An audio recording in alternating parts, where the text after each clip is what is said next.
let's talk about belief. You've got a 9 seed, a 5 seed, a 5 seed, a 4 seed. Coach Jamion, you told me before, and I've been telling everybody just because of what you told me. I didn't even know anything about it. I said, you got to watch UConn. You got to watch UConn. Well, I'm looking like a genius right now. I'm telling everybody what to watch UConn, man. Yeah. But and I want to give you. I want you to come in. I want to lead you in though. Yeah. Why are these guys winning? Well, UConn, to get technical, UConn has been one of the best teams all year long in tournament situations. Early in the year, they were really tough to beat. They started the year off, I think, 12 or 13-0. They have unique size at every position. Unique in what way?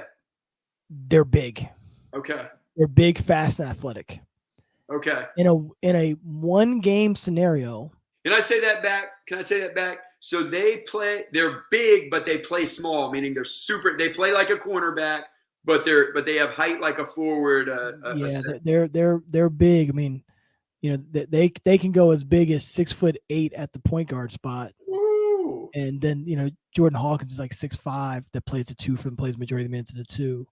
And then they're big on the inside, like 6'9", 6'10", or 7 feet. Okay. But what's unique is they're still very fast. And they have a great spurt ability. So they can score a lot of points in a small amount of time. Okay. And so that's a really hard team to adjust to. Now, the Big East is different because those teams see you and they can prepare for you. So their struggles in the Big East make sense because I do think you can prepare for them the second time around. Okay. Because you can get to their feet as a ball handler with the bigs. You can kind of get in there a little bit more, and they really struggle keeping people in front when you run certain kind of actions. So them struggling in the Big East made sense to me. But when I look at how their team is made up, I was like, how can you adjust to a team that's bigger, faster than you on the fly, and they run some unique stuff on offense? Oh, and they've got 2 guys that are going to be at least 2 guys will be in the NBA next year, maybe 3. Okay. They choose to. So that's why I was just say UConn. I was like, they're a tough matchup. You can adjust to, because their bigs move. Like, they're big men on the inside. Like, they're not just stuck at the basket. I mean, they get up and sprint and play in the pick and roll, and they catch a ball on the block and offensive rebound. Like, their bigs do all the things you need for a big to do in today's game. Yeah. You know, and that's a hard adjustment to make on the fly. The truth of it is, it usually takes you about 10 minutes, 15 minutes to adjust to your opponent. Okay. I really feel like that, so you just want to kind of, and they're a team that's really hard to adjust to because of their attributes. Got it. Now, I was listening to an interview after the last game with Danny Hurley, their coach, Coach Hurley. And he said, you had mentioned that they were in a sticky spot at part of their season. They had some losses. And he alluded to it was him. He wasn't helping them adjust. He wasn't allowing, particularly, I could have this name wrong, so if you know it, correct me, but it was Andre Johnson? Andre Jackson. Andre Jackson. Not freeing him up enough, not letting him get where he was supposed to be. And when he got out of the way, when Coach Hurley got out of the way and allowed him to get the ball and do his thing, it's what changed the season back to where it was. Do you, from I'd agree with that. I mean, the season and listen to that comment, do you see anything there? Yeah, when I watch Hurley play coach, he's super emotional. I think he's trying to do a better job with his emotions. It's hard to coach and be emotional because you got to stay one step ahead of you. Not even one step. You got to stay 5 steps ahead of your opponent. Okay. So if you're emotional, so give you an example. So when I call a play, I'm calling a play to set up the series of plays that are coming along. Right. So I might want an inside touch here to set up a flare 4 plays down the road. Okay. So you can't really even say, I'm 1 step ahead. You got to basically be 5 steps ahead. You got to be thinking all right, he's going to guard this way. We're going to mix him up and do this. We're going to get this guy in this kind of rotation. And, you're kind of manipulating everybody on the floor. Right on. When you're emotional, you start to just react. Okay. And when you're reacting, then you're not pre-planning. Got it. Right. So by him being emotional, he would just react. And watching it, I was like, man, like you can really frustrate him. Like if I was coaching against him, my goal would be to frustrate him. Okay. If I can frustrate him, I can take out the team. So I thought he was emotional. I think he's tried to do a better job of that. Now he's been up by 30 points in every game he's played this postseason. So he hasn't gone right head to head. Yeah. Okay. Let's see how that transpires. If he's in a close game, but maybe it won't be. We'll have to worry about that. Yeah. And then when you have a guy like Andre Jackson, who's a 6'8", I just love how he plays. I've watched him play in high school and spent a little bit of time with him when I was the head coach at Siena. He's from Albany. Okay. He's just 6'8", creative. I mean, mastermind. The way he can pass the ball, and the only component he doesn't really have is he doesn't shoot the ball great, but he handles it. And he's super athletic. I mean, like this guy can like jump from the free throw line and like function, but then other functional basketball skills. High level rebounder, leads the break, makes passes. Yeah. He's a beautiful basketball player. Okay. But because he doesn't shoot it great all the time, he has to have creativity. His biggest strength is his creativity because of all those attributes that I just said. Yeah. Right. And so putting him in a position saying, hey, you've got to shoot this shot really limits what he can do. Because he may say, well, if I take 2 dribbles, this big's going to step up. I'm going to have this lob dunk. I'm going to have this kick out through. Like his mind, his IQ is just outstanding. Okay. So I could see him feeling that way because you can't put Andre Jackson in a box. His gifts overload the box, and you got to let those gifts go out. I'm hearing Magic Johnson. I'm really. I haven't watched enough to know. I'm listening, and I'm trying.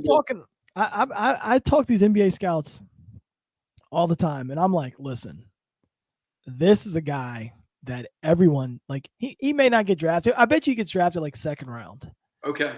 But when I'm watching, I'm saying, why wouldn't you want this guy on your team? His ability, just because he doesn't shoot it.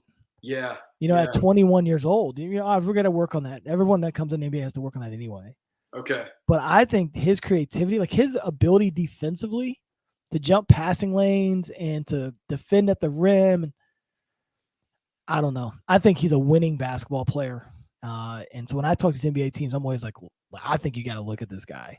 So he doesn't score much. Is that what I'm hearing from you? He'll score like in transition or in the lane, but he's just one of these guys that he's just fucking good. Yeah.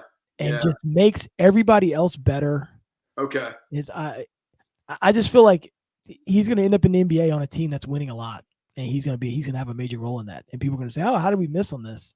Right on. Because the stuff you're valuing, you're basically looking at one skill that he doesn't have. And his shot isn't terrible. Yeah. You're looking at one skill he doesn't have and saying, oh, he can't play because of this. And it's like, well, these other 9 things that he does are going to make everybody else better. I've been wrong before. I actually don't think that I'm wrong about him. I think he has a chance to be a really, really good player because you just don't, 6'8" guys who handle the ball the way he can handle, can pass the way he can pass, defend the way he defends. You just don't find those guys. And I think when you get him on defensive rotations in the NBA where it's a little bit more complicated, mentally, he's going to be able to know where to be at and how to get there. I just think it's going to be really interesting. Okay. Obviously, I'm a big fan of it. You can tell. I hear that. I think he changes the dynamic in the games, and I think because we only look at the stat sheet of who scores the most points, who hits the most threes, we don't recognize who has the most impact on the game. So I could see Hurley sort of needing to say, I need to let this guy play and just trust that he's going to make the right decisions because he's a guy who relies on trust. Right on. And it sounds like he alluded to that. Yeah. The San Diego State. Yeah. San Diego State. I know San Diego State because of one of my favorite football players ever, Marshall Faulk. Yeah. When I think of San Diego State, I think of Marshall Faulk. But right now, we got Final Four, San Diego State's front and center. What's your take on them? Well, there's their ability to defend. Number one, they look like a football team out there. Speaking of Marshall Faulk. If I was San Diego State's football coach, I'd be pretty pissed that they've got all my defensive linemen out there. Yeah. Brian Dutcher, was a longtime assistant for Steve Fisher at Michigan with the Fab Five, and then now at San Diego State. He just knows how to build a good team. I mean, he was a pivotal part in recruiting the Fab Five to Michigan. Okay. Now as the head coach at San Diego State, and I think he was an assistant for 27 years or something before he got a chance to be a head coach. He just knows how to build teams, and they've been consistently good. Steve Fisher took over, handed over to Brian Dutcher. They've been good now for 10 or 15 years. And what people don't realize, it usually takes that level of consistency to break through for an opportunity like a Final Four. And there's so many times that people say, well, I don't know if this guy can get us over the hump, and you're in year 7 or 8. Yeah. Just hang in there, appreciate the success that you're having, because the chance to get to a Final Four, it's really about proximity to greatness. And so if every year you're closer to greatness and you're hanging around greatness, well, eventually the ball is going to bounce the right way and you're going to have an opportunity to get there. It took Gonzaga 18 years to get to a Final Four. I do all these job interviews, Jeff, and they always say, oh, I think we could be the Gonzaga of the East, or I think we could be the Gonzaga of this. And they fire a coach after 3 years. They fire a coach after 5 years. Yeah. Do that Gonzaga, it took them 18 years of doing that. And that's with Mark Few. That's not even looking back at what the people who had to build it to get to the point where it was there. Right. And so it's easy to say what you want to be. It's easy to look at the history, the true history of how they got there. It's harder to do the things that it took for them to get there. Right on. And it's a lot more patience than what people believe. Well, it's a journey, man. And when you talk journey, the reason that we have people fired so soon, and I'm not speaking across the board because some of them just may not be leaders, but we don't understand what it takes to win in large part, and that's why most teams never win. That's why you hear about the same names over and over and over and over and over. You take Mike Krzyzewski at Duke, right? What are they doing? Same thing as Carolina. Yep. What are they doing?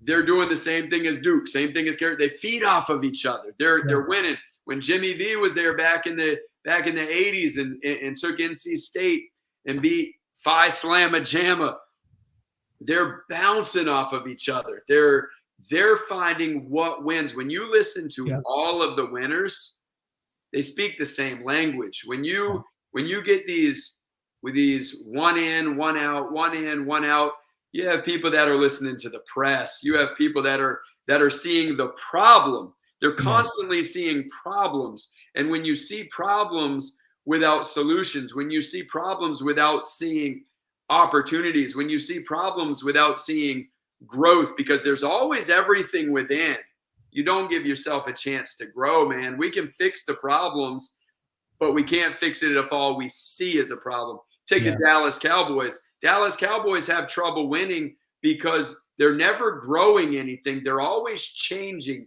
everything. And when you don't grow what you have within, they won in the 90s, man, because they had a group of people led by Jimmy Johnson who knew how to win.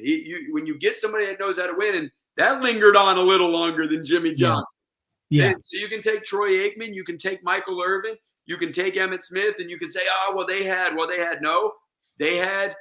had character that was looking to go one place, that had purpose, and that was going to develop. When Troy Aikman came in, they either won one game or 0 games. Can't remember. They won one game this first year.